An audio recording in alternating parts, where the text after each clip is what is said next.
समाचार में सबसे बड़ी खबर में हम आपको बताएंगे कि भाजपा ने शुरू किया घर घर पुताई अभियान। सीएम योगी ने भरा जोश, दीवार पर लिखा फिर एक बार मोदी सरकार। दूसरी बड़ी खबर में हम आपको बताएंगे आदिवासियों के अपने घर का सपना पूरा होगा। पीएम मोदी ने जारी किए 540 करोड़ रुपए, 1 लाख लोगों को मिलेगा लाभ। तीसरी बड़ी खबर में हम आपको बताएंगे कि अयोध्या के प्राण प्रतिष्ठा के लिए अनुष्ठान शुरू, काशी के पंडितों ने सरयू में स्नान कर शुरू की पूजा विधि। चौथी बड़ी खबर में हम आपको बताएंगे ज्ञानवापी केस मामले में हिंदू पक्ष को राहत, सुप्रीम कोर्ट ने दी शिवलिंग वाली जगह की साफ सफाई करने की इजाजत। पांचवी बड़ी खबर में हम आपको बताएंगे कि राम भक्तों को अयोध्या धाम के दर्शन कराएगी बीजेपी, 1,62,000 बूथों को सौंपेगी जिम्मेदारी। जी हाँ दोस्तों, इसी प्रकार की 20 बड़ी खबरों को बताएंगे विस्तार से। उससे पहले अगर आप भी प्रधानमंत्री मोदी का करते हैं समर्थन तो वीडियो कीजिए लाइक और कमेंट लिखिए। जय हिंद जय भारत। रुक करते पहली बड़ी खबर की तरफ। भाजपा ने शुरू किया घर घर पुताई अभियान। सीएम योगी ने भरा जोश, दीवार पर लिखा फिर एक बार मोदी सरकार। जी हाँ दोस्तों, हम आपको बता दें कि मुख्यमंत्री योगी आदित्यनाथ ने लोकसभा चुनाव 2024 को लेकर कार्यकर्ता में खूब जोश का संचार किया। पार्टी के राष्ट्रीय नेतृत्व के निर्देश पर शुरू दीवार लेखन अभियान के तहत उन्होंने मंगलवार को जनता शंकर स्थित श्री विश्वकर्मा भगवान पंचायत मंदिर की दीवार पर भाजपा का चुनाव चिन्ह कमल का फूल बनाया। इसके नीचे स्लोगन लिखे फिर एक बार मोदी सरकार, इस बार भाजपा 400 पार। मुख्यमंत्री योगी आदित्यनाथ ने कहा कि इस अभियान को भी विकसित भारत संकल्प यात्रा की तरह सफलता की नई ऊंचाइयों पर पहुंचना है। सीएम योगी ने कहा कि लोकसभा चुनाव प्रधानमंत्री नरेंद्र मोदी के मतदाताओं से संवाद के कार्यक्रम होने हैं। चुनाव से पहले पूर्व प्रदेश में 3 बड़ी रैलियां होनी है। इन आगे कार्यक्रमों की दिशा में दीवार लेखन अभियान बहुत महत्वपूर्ण कार्यक्रम है। उन्होंने के सांसद, विधायक, सभी पंचायत और निकाय प्रतिनिधियों को इसमें पूरी जिम्मेदारी से अपनी भूमिका निभानी होगी। जहाँ स्पेस दिखे वहाँ कमल का फूल बनाकर दोनों स्लोगन कि फिर एक बार मोदी सरकार और इस बार लक्ष्य 400 पार लिखे जाने चाहिए। किसी की निजी संपत्ति पर लिखने से पूर्व उसकी अनुमति जरूर ले लीजिए कि स्पेस स्लोगन से खाली ना रहे। आप भी ऐसा मानते हैं कि मोदी सरकार इस बार 400 पार, तो वीडियो खींचे लाइक और कमेंट में लिखिए जय जय भारत।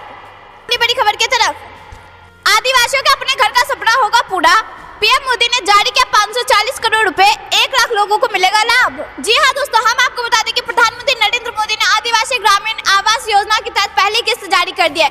इसका लाभ 1 लाख लोगों को मिलेगा। पीएम ने पहली किस्त के रूप में 540 करोड़ रुपए जारी किया। आयोजित कार्यक्रम के दौरान प्रधानमंत्री मोदी ने लाभार्थियों से बात भी की। जनजातीय आदिवासी समुदाय को घर देने के लिए केंद्र सरकार पीएम जनमन या प्रधानमंत्री जनजाति आदिवासी न्याय महाअभियान के रूप में योजना चला रही है, जिसके तहत समुदाय के जरूरतमंद लोगों को घर मुहैया कराया जाना है। प्रधानमंत्री नरेंद्र मोदी के साथ बातचीत से लाभार्थियों ने सरकारी योजना से मिलने वाले लाभ के बारे में बताया। उन्होंने बताया कि उन्हें प्रधानमंत्री द्वारा चलाए जाने वाले योजनाओं से लाभ के रूप में गैस कनेक्शन, बिजली, नल से जल और घर मिल रहे हैं। प्रधानमंत्री ने कहा कि हमारी सरकार की कोशिश है कि कोई भी इस कल्याणकारी योजनाओं से वंचित ना रहे। जनमन के विशेष रूप से कमजोर जनजातीय समूह यानी कि पीवीटीसी के सामाजिक आर्थिक कल्याण के लिए 15 नवंबर को जनजातीय गौरव दिवस के मौके पर लॉन्च किया गया था। किस्त के रूप में प्रधानमंत्री मोदी ने 540 करोड़ रुपए जारी किए। इस योजना के तहत खास तौर पर कमजोर जनजातीय समूहों को सुरक्षित घर, साफ पानी जैसी बुनियादी सुविधाएं मुहैया कराकर समुदाय को सामाजिक आर्थिक स्थितियों में सुधार करना है। तो अगर आप भी ऐसा मानते हैं कि प्रधानमंत्री मोदी के नेतृत्व में आदिवासियों को मिल बहुत सारी योजनाओं का लाभ, तो वीडियो को कीजिए लाइक और कमेंट में लिखिए जय हिंद जय भारत। रुक करते हैं अगली खबर की तरफ। अयोध्या में प्राण प्रतिष्ठा के लिए अनुष्ठान शुरू, काशी के पंडितों ने सरयू में स्नान कर शुरू की पूजा।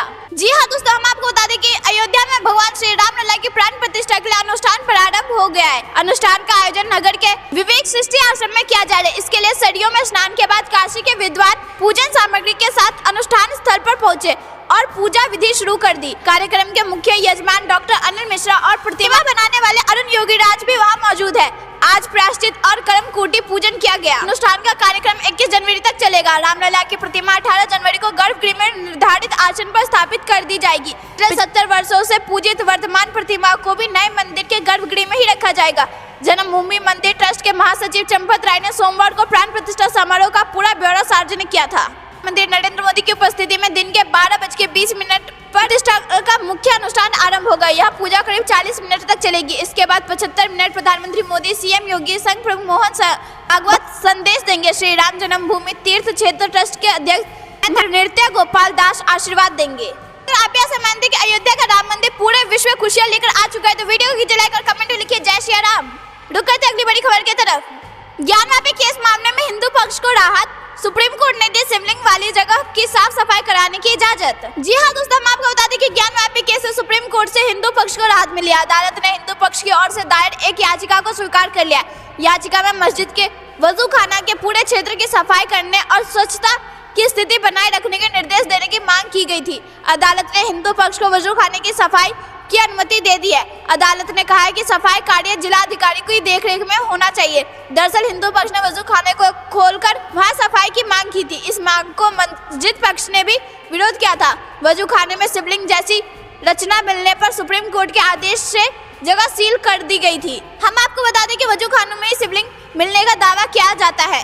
पहले अदालत ने भारतीय पुरातत्व सर्वेक्षण यानी कि ASI को सर्वे की रिपोर्ट फिलहाल सार्वजनिक न करने के आदेश दिए थे। कोर्ट का आदेश है कि 24 जनवरी तक ना तो सार्वजनिक की जाएगी और ना ही मंदिर या मस्जिद पक्ष को दी जाएगी। जिला जज डॉक्टर अजय कृष्ण ने शनिवार को यह आदेश दिया था।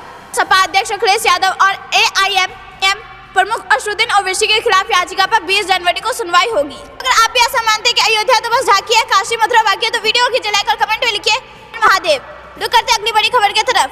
राम भक्तों को अयोध्या धाम के दर्शन कराएगी बीजेपी, 1,62,000 बूथों को सौंपेगी जिम्मेदारी। जी हाँ दोस्तों, हम आपको बता दें कि भारतीय जनता पार्टी काशी क्षेत्र ने लोकसभा चुनाव 2024 से पहले एक बड़ा अभियान की शुरुआत करने का निर्णय लिया है। 25 जनवरी से लेकर 25 मार्च तक काशी क्षेत्र में आने वाले प्रत्येक जिलों के 1,62,000 बूथों से राम भक्तों को दर्शन कराने की सुविधा प्रदान की जाएगी। इसके अलावा वहां पर उनके रहने, खाने एवं सभी व्यवस्थाओं का भी इंतजाम पार्टी की तरफ से किया जाएगा। इसके लिए पार्टी ने पूरी तैयारी कर ली और वह जल्दी बूथ अनुसार लोगों का चयन करना शुरू कर देगी। काशी क्षेत्र मीडिया प्रभारी नवरत्न राठी ने एक न्यूज चैनल को जानकारी देते हुए बताया कि 22 जनवरी को अयोध्या में राम मंदिर के प्राण प्रतिष्ठा हो रही है।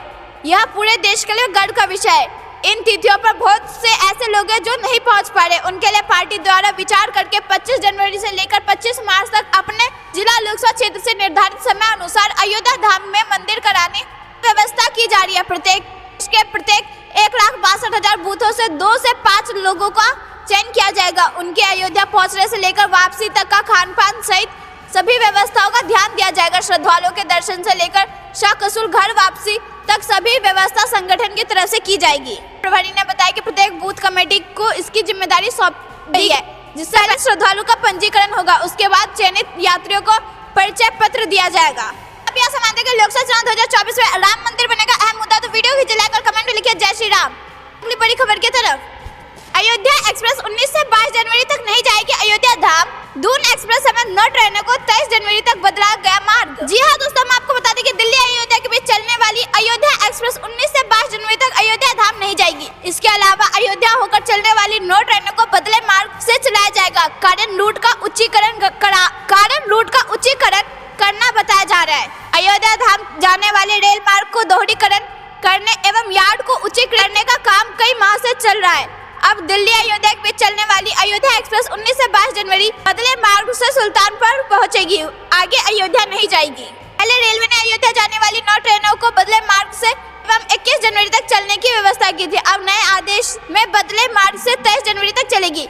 रुक करते हैं अगली खबर की तरफ। गंगा सागर से लौट रहे 182 तीर्थ यात्रियों को भारतीय तटरक्षक बल ने काकद्वीप के पास बचाया। जी हाँ दोस्तों, हम आपको बता दें कि गंगा सागर मेले में हिस्सा लेने आए तीर्थ यात्री जो नाम खाना यानी कि काकद्वीप के पास फंस गए थे, उन्हें बचाने के लिए भारतीय तटरक्षक बल ने एक त्वरित और सराहनीय बचाव अभियान चलाया है। नाम खाना काकद्वीप के पास एक नौका पर फंसे लगभग 182 तीर्थ यात्रियों को बचाने के लिए हल्दिया से होवरक्राफ्ट तैनात किए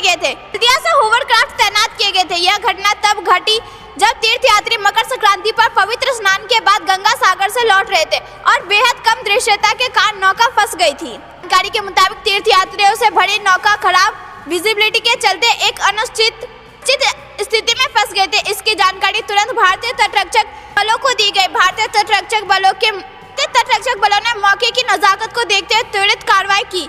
अपने अत्याधुनिक होवरक्राफ्ट के साथ तेजी से घटनास्थल पर पहुंचा और अपने तकनीकी कौशल 182 तीर्थ यात्रियों को बचाया। अपना प्रतिकूल मौसम की स्थिति के दौरान समुद्री परिवहन के सामने आने वाली चुनौतियों को रेखांकित करती है। ऐसी चुनौतियों को तेजी से और प्रभावी ढंग से निपटने में भारतीय तटरक्षक की क्षमता, उनके कठोर प्रशिक्षण, आधुनिक उपकरण और नागरिकों के जीवन की सुरक्षा के प्रति प्रतिबद्धता को दर्शाता है। अगली बड़ी खबर की तरफ। मुसलमानों को बीजेपी से ज्यादा फायदा किसी ने नहीं किया, शुक्रिया मोदी भाईजान सम्मेलन में बोले शहनवाज। जी हाँ दोस्तों, हम आपको बता दें कि बीजेपी ने यूपी में जोड़ने के एक्शन प्लान पर काम करना शुरू कर दिया है। इसके लिए सोमवार से शुक्रिया मोदी भाईजान सम्मेलन की शुरुआत की गई है। मंगलवार को बरेली और 19 जनवरी को मेरठ में सम्मेलन होंगे। लखनऊ में आयोजित सम्मेलन में पूर्व केंद्रीय मंत्री और भाजपा के राष्ट्रीय प्रवक्ता सैन ने कहा कि कांग्रेस सपा बसपा मुस्लिमों को भाजपा का डर दिखाकर उनका वोट लेते आए हैं। खुदा से डरने वाली कौम को बीजेपी से डराया जाता रहा है। अकलियतों और महिलाओं के लिए जो काम प्रधानमंत्री नरेंद्र मोदी ने किए वो आज तक किसी ने नहीं किए, इसलिए मुस्लिम बहनों के लिए मोदी भाईजान है। उन्होंने कहा कि यूपी में भी योगी सरकार है तो किसी से डरने की जरूरत नहीं है। कहीं न दंगा है और न कर्फ्यू है। शाहनवाज ने सोमवार को आयोजित भाजपा अल्पसंख्यक मोर्चा के प्रदेश अध्यक्ष कुंवर बासित अली की अध्यक्षता में आयोजित शुक्रिया मोदी भाईजान कार्यक्रम में बोल रहे थे। मोर्चा के प्रदेश अध्यक्ष कुंवर बासित अली ने कहा कि मोदी ने हज का कोटा 65,000 से बढ़ाकर 2.25 लाख कर दिया है। यूपी में गरीबों को मिलने वाले 50 लाख घरों में से करीब 20 लाख मुस्लिमों को मिले हैं। कार्यक्रम में सलील बिश्नोई, दानिश आजाद, रोमाना सिद्दीकी, नेहा खान मौजूद रहे। दोस्तों, अगर आप ऐसा मानते हैं कि प्रधानमंत्री मोदी सभी वर्ग, सभी जाति, सभी धर्म के लिए काम कर रहे तो वीडियो की जलाकर कमेंट में लिखिए जय हिंद जय भारत। रुक करते अगली बड़ी खबर की तरफ। चुनाव से पहले नीतीश कुमार की पार्टी को बड़ा झटका। पार्टी के बड़े नेता ने जेडीयू से दिया इस्तीफा, बीजेपी में हो सकता है शामिल। जी हाँ दोस्तों, हम आपको बता दें कि अंग किसान मोर्चा के संयोजक और आस्था फाउंडेशन के निदेशक कौशल कुमार सिंह ने सोमवार को जेडीयू की प्राथमिक सदस्यता से पार्टी के प्रदेश अध्यक्ष उमेश कुशवाहा को पत्र लिखकर इस्तीफा दे दिया है। जानकारी हो कि पूर्व विधानसभा प्रत्याशी कौशल कुमार सिंह ने पिछले दिनों ही अपने समर्थकों के साथ जेडीयू की सदस्यता ली थी, जिसके बाद उन्हें पार्टी के प्रदेश सचिव की जिम्मेदारी दी थी। उन्होंने इस्तीफे में पार्टी में चल रही गतिविधियों से निराशा प्रकट किया है। इसके अलावा उन्होंने आम कार्यकर्ताओं को अनदेखी करने का भी आरोप लगाया। कहा कि पार्टी में व्यक्ति विशेष के लिए कार्य करने वाले लोगों को मनमाफिक पदों पर आसीन कर निष्ठावान कार्यकर्ता की अनदेखी हो रही है। ऐसे व्यवस्थाओं से पार्टी के जनाधार पर अज्ञात पहुंच रहा था। इसके अलावा राज्य में हत्या, अपराध एवं बिगड़ते कानून व्यवस्था से लोगों का भरोसा सरकार से कम हो रहा है। हमेशा सरकार की अस्थिरता की खबर सुर्खियों में बनी रहती है। इससे कार्यकर्ता और जनता में भ्रम की स्थिति उत्पन्न होती है। इधर चर्चा है कि कौशल सिंह भाजपा में शामिल हो सकते हैं। इसकी तैयारियां जोरों पर चल रही है। दोस्तों, अगर आप भी ऐसा मानते हैं बिहार में इंडी गठबंधन पर अकेले भारी पड़ेंगे प्रधानमंत्री मोदी तो वीडियो ही जलाकर कमेंट में लिखिए जय हिंद जय भारत। रुक करते अगली बड़ी खबर की तरफ। अमेरिकी चुनाव में बाइडेन और ट्रंप को कड़ी टक्कर देंगी भारतीय मूल की निक्की हैली, समर्थकों को दिया संदेश। जी हाँ दोस्तों, हम आपको बता दें कि इस साल नवंबर में अमेरिकी राष्ट्रपति चुनाव होने। इसी कड़ी में भारतीय मूल की निक्की हैली एकमात्र रिपब्लिकन उम्मीदवार है जो अग्रणी डोनाल्ड ट्रंप और मौजूदा राष्ट्रपति जो बाइडेन को टक्कर दे सकती है। सोमवार को आयोजित की गई ओयावा कॉन्कस में ट्रंप ने जीत हासिल कर ली है। गाय के गोबर, दही, घी समेत कई चीजों से नहाएंगे प्राण प्रतिष्ठा के यजमान। शुरू हो चुका अनुष्ठान। जी हाँ दोस्तों, हम आपको बताते हैं कि अयोध्या में राम मंदिर प्राण प्रतिष्ठा का अनुष्ठान मंगलवार 16 जनवरी से शुरू हो चुका है। रामलला की प्रतिमा का कर्मकुटी संस्कार हुआ। प्रथम यजमान के रूप में डॉक्टर अनिल मिश्र और उनकी पत्नी उषा मिश्र शामिल हो रही हैं, जो कि 22 जनवरी तक करीब 50 वैदिक प्रक्रियाओं के सहभागी बनेंगे। अनुष्ठान का प्रारंभ यजमान के स्नान से हुआ। यजमान 10 प्रकार के स्नान लेंगे। वे शुद्धोदक यानी कि सरयू जल के साथ गाय के दूध, दही, घी, गोबर, गौमूत्र, भस्म कुशोदक यानी कि कुश मिश्रित जल, पंचगव्य से स्नान करेंगे। पंचगव्य के प्रशासन यानी कि चखने से उनका व्रत आरंभ हो चुका है। जनवरी तक उनका आहार व्यवहार सब बदला रहेगा। यजमान का खान पान, वस्त्र आदि शास्त्र सम्मत होगा। के अलावा मूर्तिकार अरुण योगीराज रामलला की प्रतिमा समर्पित करने से पहले आचार्यों से प्रतिमा को दिखाकर आग्रह करेंगे कि कोई कमी हो तो वह बताए ताकि अभी उसे दूर किया जा सके। यह भगवान को सरयू के पावन जल से स्नान कराया जाएगा। फिर यजमान और आचार्य भगवान की मूर्ति के नेत्रों पर पट्टी बांधेंगे, जिसे 22 जनवरी को पीएम मोदी खोलेंगे। 22 जनवरी को प्राण प्रतिष्ठा का अनुष्ठान कार्यक्रम होगा। आरंभ होने के साथ ही यजमान की संख्या और बढ़ेगी। जिस मूर्ति की प्राण प्रतिष्ठा होने जा रही है उसका वजन 50 किलोग्राम से लेकर 200 किलोग्राम के बीच में है। श्री राम जन्मभूमि तीर्थ क्षेत्र ट्रस्ट के महासचिव चंपत राय का कहना है कि धार्मिक अनुष्ठान मंगलवार से शुरू हो चुका है। रामलला की मूर्ति 18 जनवरी को गर्भगृह में स्थापित की जाएगी। यह अनुष्ठान 21 जनवरी तक जारी रहेंगे। मैसूर के अरुण योगीराज द्वारा बनाई गई रामलला की मूर्ति राम मंदिर में स्थापना के लिए चुना गया है। आप भी ऐसा मानते हैं जो राम को लाए हम उनको लाएंगे तो वीडियो खींचे लाइक और कमेंट में लिखिए जय श्री राम। करते अगली बड़ी खबर की तरफ। विजय माल्या और नीरव मोदी को जल्द भारत लाने की कोशिश। ब्रिटेन रवाना होगी सीबीआई, ईडी और एनआईए NIA की टीम। जी हाँ दोस्तों, हम आपको बता दें कि भगोड़े कारोबारी नीरव मोदी, संजय भंडारी और विजय माल्या के खिलाफ कार्रवाई को लेकर केंद्र सरकार एक्शन मोड में आ गई है। सूत्रों ने बताया कि भगोड़े कारोबारियों को भारत लाने के लिए केंद्रीय जांच ब्यूरो, प्रवर्तन निदेशालय और राष्ट्रीय जांच एजेंसी के अधिकारियों की एक उच्च स्तरीय टीम ब्रिटेन जाएगी। समाचार एजेंसी ANI ने सूत्रों के हवाले से बताया कि रक्षा डीलर संजय भंडारी, हीरे व्यापारी नीरव मोदी और विजय माल्या समेत भारत के वंचित भगोड़े कारोबारियों के प्रत्यर्पण में तेजी लाने के लिए टीम जल्द ही ब्रिटेन रवाना होगी। हम आपको बता दें कि विजय माल्या साल 2016 में ब्रिटेन भाग गया था। वह भारत में किंगफिशर एयरलाइंस को कई बैंकों द्वारा दिए गए 9,000 करोड़ रुपए के लोन के भुगतान को अदायगी नहीं किए जाने के मामले में वंचित है। दोस्तों, अगर आप ऐसा मानते हैं कि अमित शाह के राज में होगा भ्रष्टाचार का खाता, तो वीडियो की लाइक और कमेंट में लिखिए जय हिंद जय भारत। करते अगली बड़ी खबर की तरफ। घर बैठे देख सकेंगे प्राण प्रतिष्ठा का लाइव 4K वीडियो क्वालिटी में होगा प्रसारण। जी हाँ दोस्तों, हम आपको बता दें कि अयोध्या में राम मंदिर प्राण प्रतिष्ठा कार्यक्रम शुरू हो चुका है। दरअसल रामलला की प्राण प्रतिष्ठा 22 जनवरी को होगी, लेकिन 16 जनवरी से एक सप्ताह का कार्यक्रम शुरू हो गया है। पूरी अयोध्या में प्राण प्रतिष्ठा के लिए भव्य तरीके से अयोध्या को प्राण प्रतिष्ठा के लिए भव्य तरीके से सजाया गया। यह कार्यक्रम का साक्षी बनने के लिए करीब 8,000 अतिथियों को आमंत्रित किया गया। प्रधानमंत्री नरेंद्र मोदी की उपस्थिति में प्राण प्रतिष्ठा के दिन क्या होगा, कौन आ रहा है और किस तरह से पूजा होगी, इस तरह हर कोई देखना चाहता है। बिना अयोध्या पहुंचे ही आप भी घर बैठे प्राण प्रतिष्ठा के कार्यक्रम हर सेकंड देख सकते हैं। इसके लिए खास व्यवस्था की गई है। इसके जन को 22 जनवरी के प्राण प्रतिष्ठा कार्यक्रम का साक्षी बनने के लिए दूरदर्शन यानी कि DD की ओर से खास व्यवस्था की गई है। दरअसल DD की ओर से पूरा प्रसारण किया जा रहा है, जिसके लिए अयोध्या राम मंदिर और उसके आसपास 40 कैमरे लगाए गए हैं। पूरे कार्यक्रम को 4K में सीधा प्रसारित किया जाएगा और DD न्यूज पर इसका सीधा प्रसारण होगा। राम मंदिर के साथ ही सरयू घाट के पास राम की पैड़ी, जटायु प्रतिमा और अन्य स्थानों का भी लाइव प्रसारण किया जाएगा। सूचना और प्रसारण मंत्रालय के सचिव अपूर्व कि दूरदर्शन पर 23 जनवरी को विशेष आरती और आम जनता के लिए राम मंदिर का सीधा प्रसारण भी किया जाएगा। मुताबिक प्राण प्रतिष्ठा कार्यक्रम का प्रसारण दूरदर्शन के अलावा निजी चैनलों को भी दूरदर्शन के जरिए फीड मिलेगी। खबर की तरफ। दिल्ली NCR में शीतलहर और कोहरे का कहर, कई फ्लाइट्स और ट्रेन रद्द, देश के कई राज्यों में बारिश का अलर्ट। जी हाँ दोस्तों, हम आपको बता दें कि उत्तर भारत के कई हिस्सों में कड़ाके की ठंड पड़ रही है। भारत मौसम विज्ञान विभाग यानी कि IMD के अनुसार अगले 4 से 5 दिनों के दौरान उत्तर भारत में घने से बहुत घने कोहरे की स्थिति जारी रहने की संभावना है। वहीं दिल्ली हवाई अड्डे ने कोहरे की स्थिति के बीच एक सलाह जारी की है, जिसमें यात्रियों को यात्रा से पहले एयरलाइन से संपर्क करने की सलाह दी गई है। हम आपको बता दें कि दिल्ली में खराब मौसम के कारण कई उड़ानों में देरी से यात्रियों को परेशानी का सामना करना पड़ रहा है। आज दिल्ली में शीतलहर जारी रहने के कारण लोग खुद को गर्म रखने के लिए अलाव के पास बैठे हुए नजर आ रहे हैं। खराब मौसम के कारण सोमवार सुबह दिल्ली हवाई अड्डे पर कुल 5 उड़ानों को डाइवर्ट किया गया था। आज भी दिल्ली में घने कोहरे के कारण यात्री संबंधी परेशानी बढ़ी। देश के विभिन्न हिस्सों में दिल्ली आने वाली 30 ट्रेनें देरी से चल रही है। फ्लाइट्स का भी ऐसा ही हाल बना हुआ है। हवाई अड्डों के अधिकारियों ने कहा कि 30 उड़ानों में देरी हुई है और 17 को मौसम की स्थिति के कारण रद्द कर दिया गया है। NIA के मुताबिक पालम हवाई अड्डे पर 7 बजे से 15 और 16 जनवरी को पंजाब, हरियाणा, चंडीगढ़, राजस्थान और उत्तर प्रदेश के कुछ हिस्सों में कोल्ड डे से लेकर गंभीर कोल्ड डे की स्थिति जारी रहने की संभावना है। IMD के अनुसार 15 से 16 जनवरी को पंजाब, हरियाणा, चंडीगढ़ और दिल्ली और उत्तर प्रदेश के कई हिस्सों में रात और सुबह कुछ घंटों के लिए घना से बहुत घना कोहरा छाए रहने की संभावना है। अगली बड़ी खबर की तरफ। मनोज सिन्हा बोले, जम्मू कश्मीर में गोलियों की आवाज नहीं, यहाँ से प्रगति का शोर, आतंकवाद ले रहा आखिरी सांस।